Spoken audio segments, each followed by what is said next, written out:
ప్రభు పేరిట వందనాలు తెలియజేస్తున్నాను. సేవకులు ఇరువురికి ప్రభు పేరిట వందనాలు. దేవుని వాక్యం చదువుకుందాం. 2వ అధ్యాయము మొదటి రాజుల గ్రంథం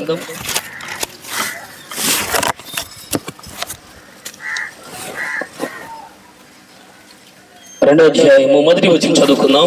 చెప్పండి, నాతో కలిసి నేను చెబుతున్నాను. అందరు చదవండి.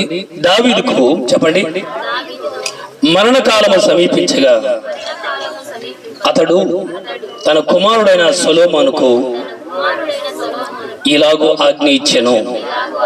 మరలా చదువుకున్న దావీదునకు మరణకాలము సమీపింపగా అతడు తన కుమారుడైన సొలొమోనుకు ఇలాగూ ఆజ్ఞ ఇచ్చెను. రైట్, ఇప్పుడు నా వైపు చూడండి. దేవునికి హృదయానుసారం దావీదు ఒకప్పుడు గొర్రెలు కాసుకునేవాడు, గొర్రెల కాపరి. దావీదు అన్నదమ్ముళ్ళు మొత్తం 8 మంది. 8 మందిలో అందరికంటే చిన్నవాడు దావీదు. దేవుడు దావీదుని ఎన్నుకున్నాడు, కోరుకున్నాడు. ఎందుకంటే చిన్న వయసు నుంచే దేవుని యందు భయభక్తులు కలిగిన వాడు దావీదు.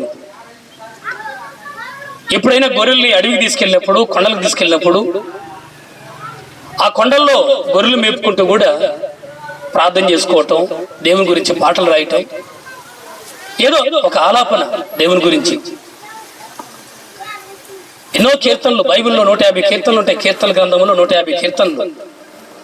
ఆ 150 కీర్తనలు దగ్గరగా ఒక 70 కీర్తనలు తానే రాశాడు. తన ఆలోచన, దేవా ఈ గొర్రెను నేను నడిపిస్తున్నాను కదా, నన్ను కూడా అలాగ నడిపించు నువ్వు అని ప్రార్థన.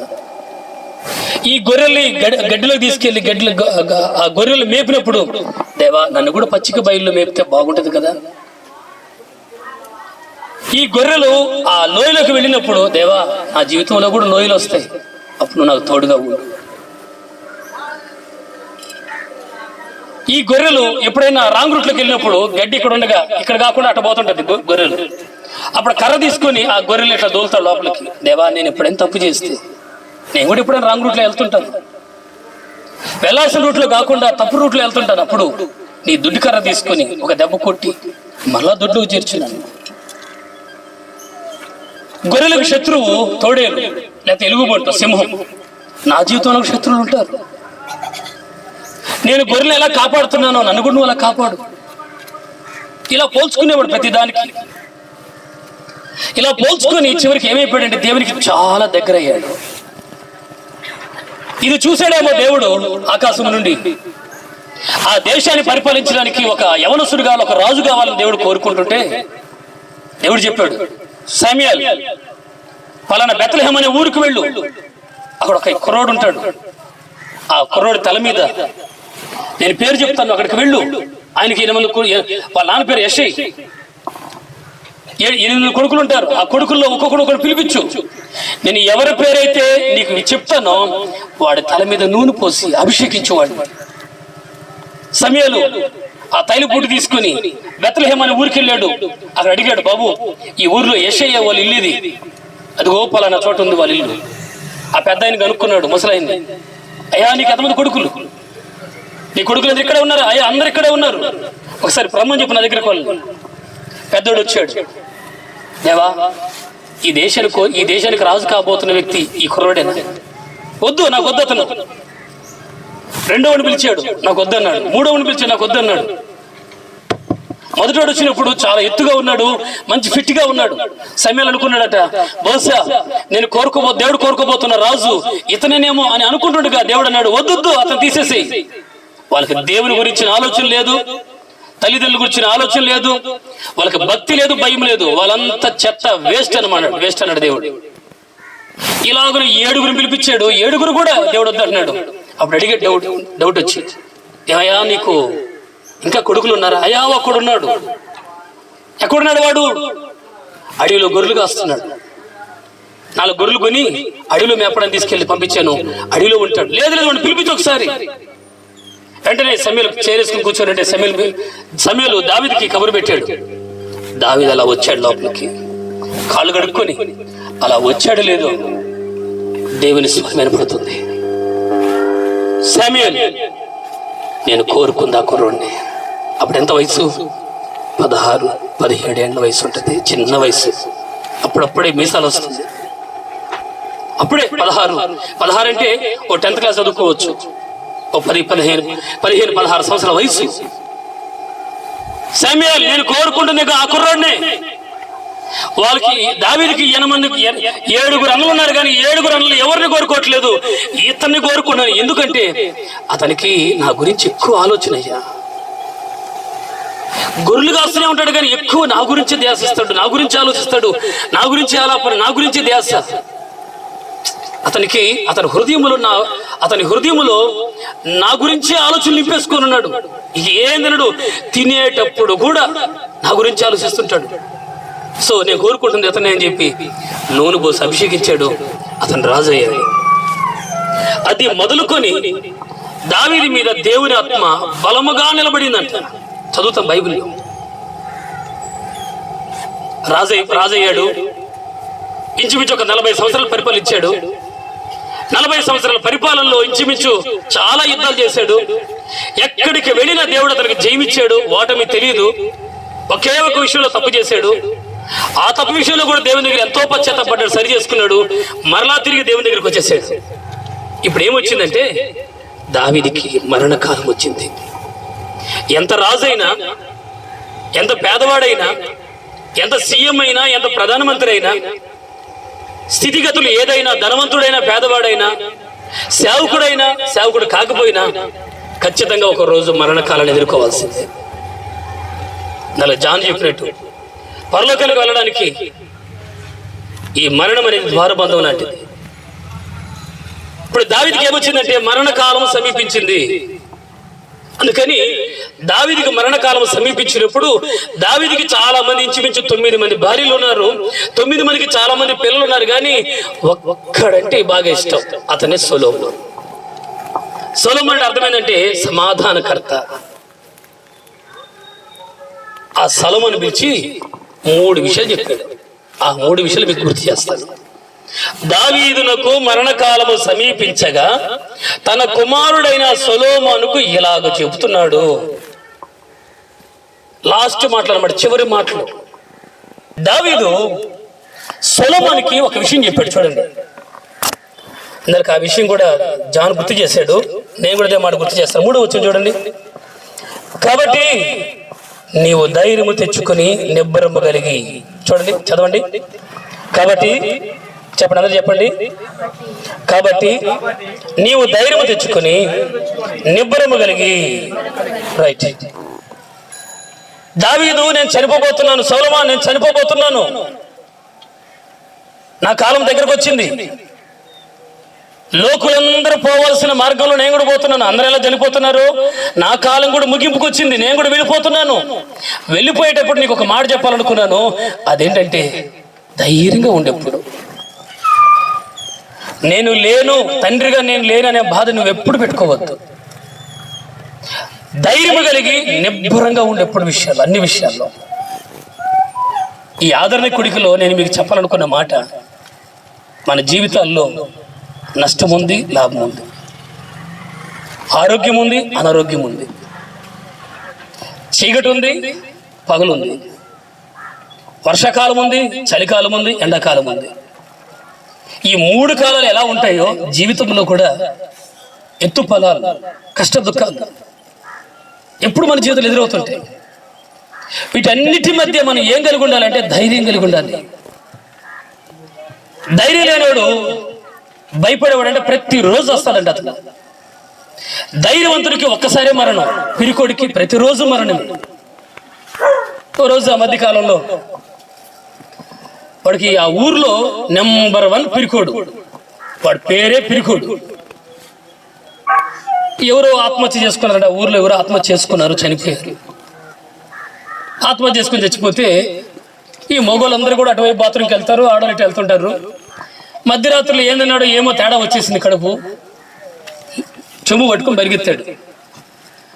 ఆ కార్యక్రమం లండన్, అమెరికా అంటారు కదా దాన్ని, ఆ కార్యక్రమంలో ఉన్నాడు, పోతున్నాడు. ఆ చెంబుడు పక్కన పెట్టాడు, ఇక కార్యక్రమం స్టార్ట్ చేద్దామని పెట్టుకున్నాడు. ఇంతలో తాను ఎక్కడైతే కూర్చున్నాడో అక్కడ తాటి చెట్టు 2 తాటాలు టపా టపాను కొట్టుకుంది. అది ఎట్లుందంటే చప్పట్లు కొట్టినట్టుగా ఉంది. చప్పట్లు కొట్టినట్టుగా ఉంది. అది కిర్రమని సౌండ్ వస్తే ఆయన పేరు పిలిచినట్టుగా అనిపించింది. ఇక అంతే సంగతి. చొంబ అడుగులు పెట్టి లండన్ కార్యక్రమం, ఆస్ట్రేలియా కార్యక్రమం, ఈ అమెరికా కార్యక్రమం అంతా వదిలిపెట్టి ఊర్లో పరిగెత్తే జనాలు లేపడేసాడు. ఆమె ఆడు కూర్చొని ఉందండి. ఆ ఆత్మహత్య చేసుకుని ఊరేసుకుని చచ్చిపోయింది కదా, ఆమె తాడి చెట్లో కూర్చొని నేను కళ్ళతో చూశాను అని పిలిచింది, చప్పట్లు కొట్టిందని నిద్రపోతున్న జనాన్ని లేపడేసాడు. ఊరంతా లేచిపోయి ఎక్కడ అని చెప్పి అందరు తాడి చెట్లు తీసిపోయాడు. ఇదిగో తాడి చెట్టు కాడ కూర్చొంది, ఇదిగో తాడి చెట్టు కాడ కూర్చొంది, అదిగో తాడి చెట్టు కాడ కూర్చొంది అని చెప్పి ఆ తాడి చెట్టుని చూపించి జనాన్ని గందరగోళం లేపాడు. భయపడి ఎట్లుంటాడంటే గందరగోళంగా ఉంటాడు. ఎప్పుడు ధైర్యం ఉండేవాడు ధైర్యంగా అడుగు వేస్తాడు, ఇతరులకి ధైర్యం ఇస్తుంటాడు అతను. సో మనం పిరికి వాళ్ళంగా ఉండకూడదు, మనం ధైర్యవంతులుగా ఉండాలని బైబిల్ మనకు సెలవిస్తా ఉంది. అది మరణమైనా సరే, నీకు అనారోగ్యం కలిగిన పరిస్థితులు అల్లకల్లోలమై తుఫానులాగా మన కుటుంబాలు చెలరేగుతున్నప్పటికీ సొలొమోనుకి దావీదు చెప్తున్న మాట, నాయనా నేను చనిపోబోతున్నాను, తండ్రిగా నేను లేనని ఎన్నడూ బాధపడబాకు, ధైర్యంగా ఉండి ఇప్పుడు అన్నిటిని ధైర్యంగా ఎదుర్కో. బతికిన చేప ఎదురేతేస్తుంది, చచ్చిన చేప అనుకోండి నీటితో పాటు కొట్టుకుపోతా ఉంటుంది అది. కాబట్టి నువ్వేం చేస్తావంటే, నాకు మరణకాలం దగ్గరకు వచ్చింది, నేను ఎలాగ ధైర్యంగా ఎదుర్కొని అడవిలో ఎట్లా ధైర్యంగా ఉన్నానో, జీవితంలో ఎలా ధైర్యంగా ఉన్నానో, దేవుని వెంబడించడం ఎలా ధైర్యంగా ఉన్నానో, వాటన్నిటి మధ్య నేను ధైర్యంగా ఉండి దేవుని ఎలా ఎదుర్కొన్నానో, నువ్వు కూడా ఏం చేస్తావంటే ధైర్యంగా ఉండటం మాత్రం మర్చిపోవద్దు. చెప్పాను కదా, భయపడేవాడు ప్రతిరోజు వస్తాడు, ధైర్యంగా ఉండేవాడు ఒక్కసారి వస్తాడు. ఆ మధ్య లాక్డౌన్ వచ్చింది కదా మనకి. లాక్డౌన్ వచ్చినప్పుడు మన సంఘంలో ఒక డేవిడ్ అనే ఒక అతను ఉంటాడు. అతనికి టీచర్, అతను గవర్నమెంట్ ఉద్యోగస్తుడు. వాళ్ళకు కూడా ఉద్యోగం వేశారు పలానా చోట.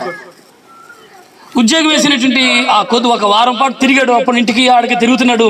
తిరగగానే దగ్గు, ఆ కరోనా వైరస్ యొక్క సిమ్టమ్స్, దగ్గు, జ్వరం ఇవన్నీ కనపడుతున్నాయి. నాకు ఫోన్ చేశాడు, అన్నా నాకు వచ్చేసింది అన్న వైరస్, అన్నా దగ్గుతుంటే దగ్గు వస్తుంది, జ్వరం వస్తుంది, అన్నా తేడా వచ్చేసింది అన్నా.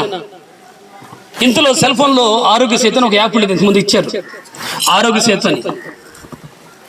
దాంట్లో చెక్ చేసుకోమని చెప్పారు. మీకు ఉన్నటువంటి జబ్బులను బట్టి దాంట్లో చెక్ చేసుకోండి, ఒకవేళ మీకు కరోనా వైరస్ ఉందో లేదో అది ఆరోగ్య యాప్ చెప్తుంది మీకని చెప్పారట. దాంట్లో చెక్ చేసుకున్నాడు. అందులో ఏమొచ్చిందంటే కరోనా వైరస్కి నువ్వు దగ్గరగా ఉన్నావని చెప్పిందంట. ఇక అంతే సంగతి, పడకేసుకున్నాడు. ఇక నాకు వైరస్ వచ్చేసిందనా, నాకు కరోనా వైరస్ వచ్చేసిందనా, నాకు వైరస్ వచ్చేసిందని అని చెప్పి దిగులు పెట్టుకుని ఏడుస్తున్నాడు ఫోన్లో. సరే అన్న ఫోన్లో కాదు, మీరు ఆ ఫోన్లో చెక్ చేసుకోబోకండి, ఒకవేళ మీరు వెళ్తే హాస్పిటల్గా చెక్ చేయించుకోండి, డౌట్ లేదు, కానీ మీరు ఫోన్లో చూసి భయపడతారు ఎందుకని చెప్పి నేను ఒక మాట చెప్పగానే వెళ్ళి చూసి వచ్చాడు. అది నార్మల్ దగ్గు, నార్మల్ జ్వరం, నార్మల్ జలుబు. అనా లేదంట నా వైరస్. అంతకుముందు చూడండి. కాబట్టి భయపడేవాడు ప్రతిరోజు వస్తాడు, ధైర్యం ఉండేవాడు ఒక్కరోజు వస్తాడు. కాబట్టి జీవితంలో మనం ఏం చేయాలంటే ముందుగా ధైర్యంగా ఉండటం నేర్చుకోవాలి. ధైర్యం వలన బహు గొప్ప ఫలం ఉంది. రెండో విషయాన్ని గుర్తు చేస్తున్నాడు చూడండి. 4వ వచనం చదువుకుందాం చూడండి, లేకపోతే 5 చదువుకుందాం. చదవండి ఒకరు. మొదటి రాజుల గ్రంథం 2వ అధ్యాయము 5వ వచనం. అయితే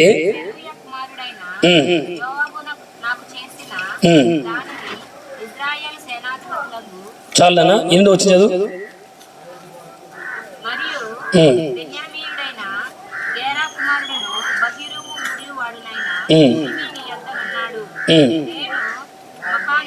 చాలనా. రెండో విషయాన్ని గుర్తు చేస్తున్నాడు దావీదు తన సొలొమోనుకి.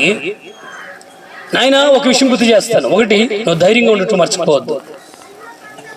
నేను ఎలాగ మరణించబోతున్నాను, ఈ తదుపరి ఈ రాజ్యాన్ని నీకు అప్పగించబోతున్నాను, తదుపరి ఈ పరిపాలన నువ్వు చేయాలి. కాబట్టి నువ్వేం చేస్తావంటే ధైర్యంగా ఉండు, ధైర్యంగా ఉండటం మర్చిపోవద్దు. రాజు పరిపాలన చేయాలి కాబట్టి నువ్వు ధైర్యంగా ఉండాలి, నీ రాజ్యాన్ని కూడా అలా నడిపించుకోవాలి. రాజే భయపడుతున్నాడు అనుకోండి, రాజ్యం ఇంకా భయపడుతుంది. ఇంట్లో తండ్రి భయపడుతున్నాడు అనుకోండి, ఆ పిల్లల సంగతి ఏంటి? తండ్రి సరిగ్గా లేడనుకోండి, ఇంకా పిల్లల సంగతి ఏంటి? అందుకే తల్లిదండ్రులుగా చాలా జాగ్రత్తగా ఉండాలి మనం. తల్లిదండ్రులు ఏ మార్గాల వెళతారో బాగా వినండి. తల్లిదండ్రులు ఏ మార్గాల వెళతారో పిల్లలు ఆ మార్గాలు నడుస్తారు. మన పిల్లలకు మనం ఇవ్వాల్సింది సత్య మార్గము, సత్ప్రవర్తన. మా అమ్మ మాకు ఇచ్చిన ఆస్తి ఒకటే, యేసు ప్రభుని మేము తెలుసుకోవటం, ఆమె ద్వారా మేము దేవుని నమ్ముకోవటం. కోట్ల రూపాయల కంటే విలువైంది, వెలగలిగింది అది ప్రభుని తెలుసుకోవటం. నాయన ద్వారా మేము దేవుని తెలుసుకోలేదు, కానీ అమ్మ ద్వారా దేవుని తెలుసుకున్నాం. నాకు అదే సంతోషం. ఆస్తిపాస్తులు మాకు పంచిపెట్టాల్సిన పని లేదు, కానీ దేవుడు పంచిపెట్టింది. ఆయన ప్రార్థన చేసుకునేది, ఆయనతో పాటు నేను కూడా ప్రార్థన చేసుకునేవాడిని తెల్లవారుజామున. నాకు అది అలవాటు అయిపోయింది, తెల్లవారుజాము లేచి ప్రార్థన చేసుకోవటం. ఎక్కువగా బుడంపాళ్ళు తెల్లవారుజామున ప్రార్థన అంటే, తెల్లవారుజామున లేవాలంటే నాకే చెప్తారు. 4 గంటల ప్రార్థన అయినా 5 గంటల ప్రార్థన అయినా ఈ వేకువ ప్రార్థన తిమోతి నువ్వు చూసుకో, అది తల్లి దగ్గర నుంచి ఇచ్చిన వారసత్వం అది. కాబట్టి నా ప్రియ దేవుని బిడ్డల తల్లిదండ్రులుగా బహు జాగ్రత్తగా ఉండాలి మనం. ఒక తండ్రి తన పిల్లని తీసుకుని మామిడి తోటలోకి వెళ్ళాడంట దొంగతనం చేద్దామని. మామిడికాయలకు వస్తున్నాడు తండ్రి, చెట్టుకి మామిడికాయలకు వస్తున్నాడు. కోస్తారే ఎవరైనా చూసారా? కొడుకు అడుగుతున్నాడు, ఎవరైనా చూసారా? ఎవరైనా వస్తున్నారా? నాయన ఎవరు రావట్లేదు. 4 కాయలు కోసి కింద ఇసిరేస్తున్నాడు. కొడుకు పట్టుకుంటున్నాడు. మళ్ళీ 10 నిమిషాలకి, నాయన ఎవరైనా చూస్తున్నారా? మన ఇద్దరిని ఎవరైనా చూస్తున్నారా? నిన్ను నన్ను. నాయన ఎవరు చూడట్లేదు. కాయలు కోసేస్తున్నాడు. ఈయనేమనుకుంటున్నాడంటే ఎవరైనా చూస్తారేమో అనుకుంటున్నాడేమో, కానీ తన కొడుకు తనని గమనిస్తున్నాడనే విషయం మర్చిపోవట్లేదు. ఎవరైనా చూస్తున్నారని అడుగుతున్నాడే కానీ, నేను దొంగతనం చేస్తుంది నా కొడుకు చూస్తున్నాడు కదా, రేపు ఇదే నేర్చుకుంటాడు కదా వీడు కూడా రేపు. ఎవరైనా చూస్తున్నారని అడుగుతున్నాడు కానీ, నేను దొంగతనం చేస్తుంది నా కొడుకు గమనిస్తున్నాడే, రేపు వీడు ఇదే చేస్తాడేమో రేపు. అది గమనించాలి మనం. కాబట్టి తల్లిదండ్రులుగా మనం మంచి మార్గం నడవాలి, మన పిల్లలు మంచి మార్గం నడిపించాలి. మనం ఏమి ఇవ్వద్దండి, ఒకటే చెప్తున్నాను, మన పిల్లలకి ఆస్తులు గీసులు పంచిపెట్టాల్సిన పనిలే. మీరు దేవుణ్ణి ఇవ్వండి చాలు. వాళ్ళకి ఆస్తి ఇస్తే తాగి నాశనం చేసి పెడతారు. ఆస్తి ఇచ్చామనుకోండి 10 రూపాయలు 10 రోజులు ఖర్చు పెడతారు. అదే దేవుణ్ణి ఇచ్చామనుకో జీవిత కాలం అంతా ఉంటుంది వాళ్ళ జీవితాలు. అది నీతిమంతుడైనను వాని పిల్లలైనను ఎన్నడైనా భిక్షం ఎత్తడం చూసారా మీరు? నీతిమంతుని పిల్లలు ఎన్నడూ భిక్షం ఎత్తుకోవట్లేదంటే వాళ్ళు ఎలాగైనా బతికేస్తారు.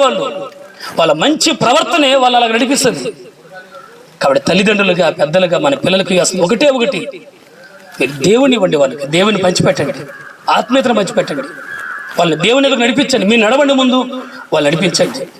ఇంకొక మాట చెప్తాను, అబ్రహాం లింకన్ ఆయన అమెరికా దేశానికి ప్రధానమంత్రి, 16వ ప్రధానమంత్రి. పార్టీ జరుగుతుంది, పెద్ద పార్టీ జరుగుతుంటే అందరూ తాగుతున్నారు. లింకన్ మాత్రం ఒక సైడ్ కూర్చొని ఉన్నాడు. వాళ్ళ ఫ్రెండ్ వచ్చాడు, లింకన్ రా కలిసి తాగుదాం అంటే, మీరు తాగండి నేను తాగనన్నాడు. ఇదేంది, నువ్వు ప్రధానమంత్రి అయినా ప్రెసిడెంట్ అయినటువంటి ఈ శుభ సందర్భంగా మేమందరం జల్సా చేస్తుంటే, మేమందరం ఎంజాయ్ చేస్తుంటే, నువ్వేదో ఒక మూలకు చేరేసుకుని కూర్చున్నావు. రా ఎంజాయ్ చేద్దాం, రా తాగుదామని పిలుస్తుంటే నేను రానన్నాడు. ఎందుకు రావంటే, నేను ఒక వ్యక్తికి మాట ఇచ్చాను, ఆ మాట తప్పనన్నాడు. ఎవరా వ్యక్తి? మా అమ్మకు మాట ఇచ్చాను. ఏమని?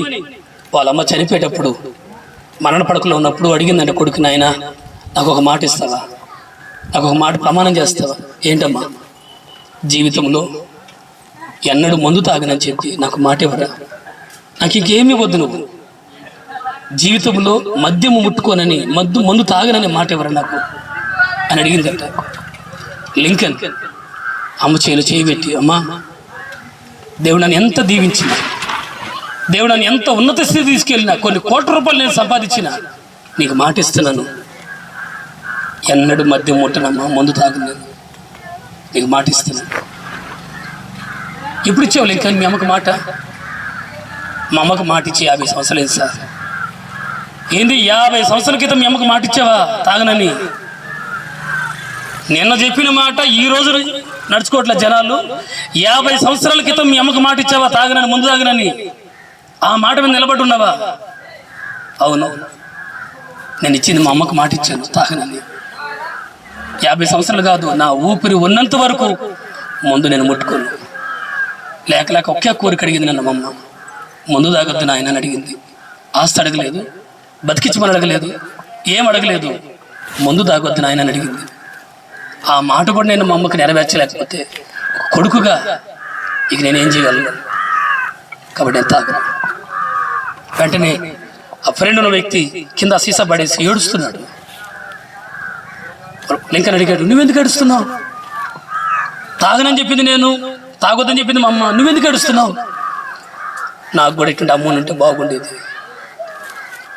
ఇట్లా మంచి మార్గం నడిపించే ఒక తల్లి నాకు కూడా ఉంటే ఈరోజు నా జీవితంలో కాకుండా ఉండేది.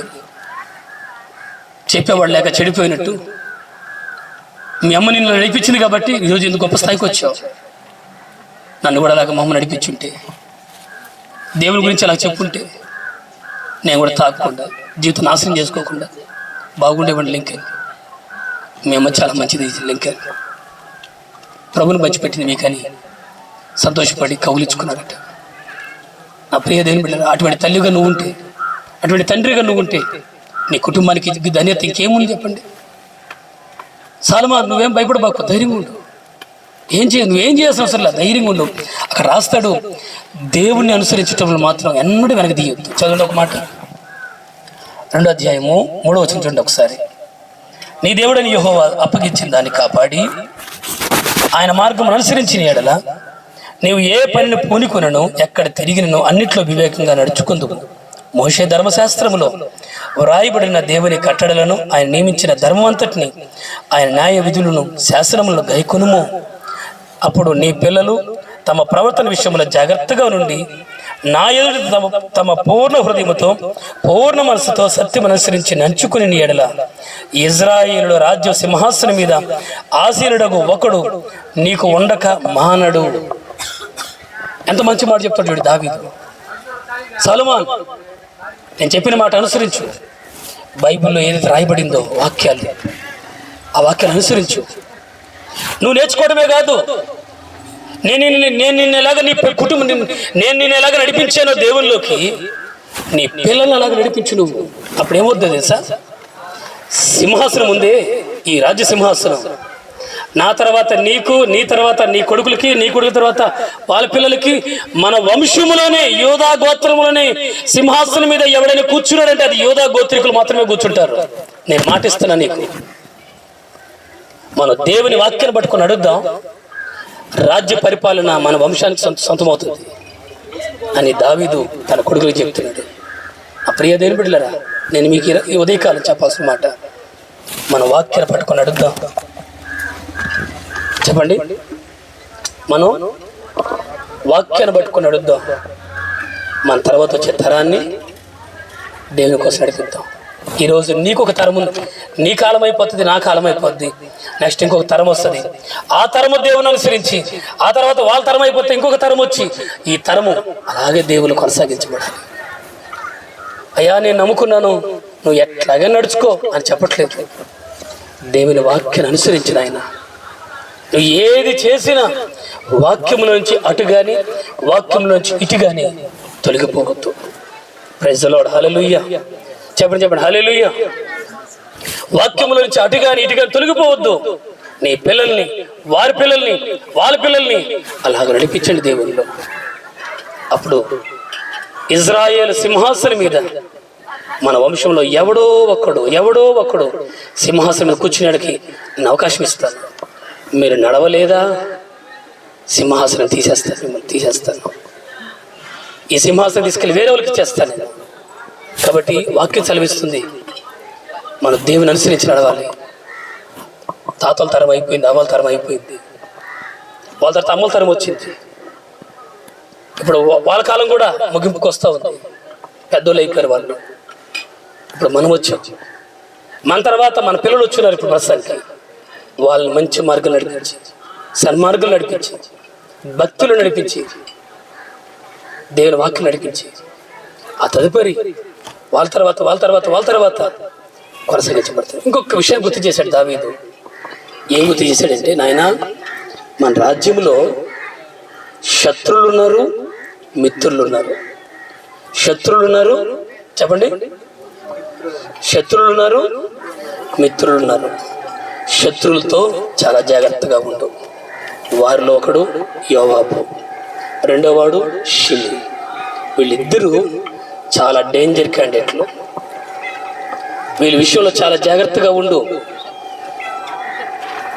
యోవాబు ఎవరు? సొంత మేనల్లుడే, దావీదుకి మేనల్లుడు, తన సహోదరుని కుమారుడు. అయినా సరే నమ్మొద్దు. పక్కనే ఉంటాడు, పక్కనే ఉండి వెన్నుపోటు పొడుస్తాడు. నాకు అట్లాగే పొడిచాడు, నీకు కూడా పొడుస్తాడు. నాయన రాజ్యములో మన బంధువులు ఉన్నారు చాలా మంది. ఆ బంధువుల్లో మంచోళ్ళు ఉన్నారు, బంధువుల్లో చెడ్డలు ఉన్నారు. మంచోళ్ళు ఎవరో గమనించు, చెడ్డలు ఎవరో గమనించు. ఎవరికి దగ్గర ఉండాలి, ఎవరికి దూరంగా ఉండాలి, కొంచెం వివేచనతో నడుచుకో. కనిపించేదంతా బంగారం కాదు, మెరిసేదంతా బంగారం కాదు. తెల్లగా ఉంది కాబట్టి పాలు కాదు, ఫెనాయిల్ కూడా తెల్లగా ఉంటది. మీరేమనుకుంటారంటే అంతమంది అనుకుంటారు, కాదు కాదు. జాగ్రత్త పడాలి చెప్తున్నాడు. జాగ్రత్త పడు. నువ్వు జాగ్రత్త పడకపోతే నీ కొంప కొల్లేరవుతుంది. ఎవరు నీకు మేలు చేశారో వాళ్ళు మర్చిపోవద్దు. ఎవరు నీకు కీడు చేశారో వాళ్ళ విషయంలో జాగ్రత్తగా ఉండు. కొంచెం ఒక అడుగు వెనకుండు. నీకు ఎవరైతే మేలు చేశారో వాళ్ళు హత్తుకొనుండు, వాళ్ళతో కలిసి నడుచుకో. అవకాశం ఉంటే వాళ్ళని దగ్గర పిలిపించే వాళ్ళకి అంత అన్నం పెట్టు. నాకు అలా చేశారు నాయన వారిలో నాకు సహాయం చేసిన వాళ్ళు బర్జలై కుమారులు ఉంటారు. నేను అడవిలో ఉన్నప్పుడు, కష్టంలో ఉన్నప్పుడు నాకు అన్నం పెట్టారయ్యా వాళ్ళు. నాకు అన్నం పెట్టారు. వాళ్ళని కూడా పిలిపించి కాస్త అన్నం పెట్టి వాళ్ళకి. కానీ యోవాబు, షిమి ఉన్నారే, వీళ్ళ విషయంలో జాగ్రత్తగా ఉండు. కాబట్టి ఆ ప్రియదేవి బిడ్డారా, మన జీవితాల్లో కూడా తరం వచ్చింది. మన కుటుంబాల్లో మనతో కూడా చెడ్డవాళ్ళు ఉన్నారు, మంచి వాళ్ళు ఉన్నారు. నీ జీవితాన్ని నాశనం చేసే వాళ్ళు ఉన్నారు, నిన్ను దేవుళ్ళు నడిపించే వాళ్ళు ఉన్నారు. ఎవరితో ఉంటే మంచో, ఎవరితో ఉంటే చెడో నువ్వు వివేచించుకో. అది అంటున్నాడు, నువ్వు వివేచించుకో, నువ్వు ఆలోచించుకో. నాది అయిపోతుంది. ఇక నేనే పక్క నుండి అన్ని గోరు ముద్దలు పెట్టినట్టుగా, చిన్నపిల్లప్పుడైతే గోరు ముద్దలు పెడతానేమో కానీ ఇక నుంచి గోరు ముద్దలు పెట్టడానికి లేదు. నా కాలం అయిపోతుంది. అమ్మాయి హల్లెలూయా చెప్పండి, హల్లెలూయా. కాబట్టి నా ప్రియమైన దేవుని బిడ్డారా, యోవాబును గుర్తు చేశాడు, షిమీని గుర్తు చేశాడు. వీళ్ళు కీడు చేశారంట, వాళ్ళ విషయమే జాగ్రత్త పడమన్నాడు. బర్జిలై కుమారులు ఉన్నారు, వాళ్ళు మేలు చేశారంట, వాళ్ళు గుర్తు పెట్టుకోమన్నాడు. దావీదు తన కాలం ముగించాడు. అక్కడ ఉంటుంది 40 సంవత్సరాలప్పుడు, 40 సంవత్సరాలు పరిపాలించాడు. 30 ఏళ్ళప్పుడు రాజయ్యాడు, 40 ఏళ్ళు పరిపాలించాడు. టోటల్గా 70 సంవత్సరాలప్పుడు కాలం ముగించాడు. నిద్రించి పీతల్లో ఏదో చేర్చబడ్డాడంట. 7 సంవత్సరాలు హెబ్రోన్లో పరిపాలించాడు. 33 సంవత్సరాలు యెరూషలేములో పరిపాలించాడు. మొత్తం 40 సంవత్సరాలు పరిపాలించి తన కాలం ముగించాడు.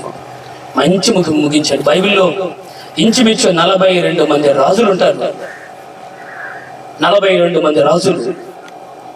42 మంది రాజుల్లో ది బెస్ట్ కింగ్, మొదటి రాజు ఎవరంటే దావీదు. ఆ ప్రియదేవుని బిడ్డలారా, మనం ఆ దావీదులాగా అనేకులకు మార్గదర్శకులుగా ఉండాలని ప్రభువు మనం చేస్తూ తల వంచండి, చిన్న ప్రార్థన చేసుకుందాం. తల వంచి దేవుని చిన్న ప్రార్థన చేసుకుందాం.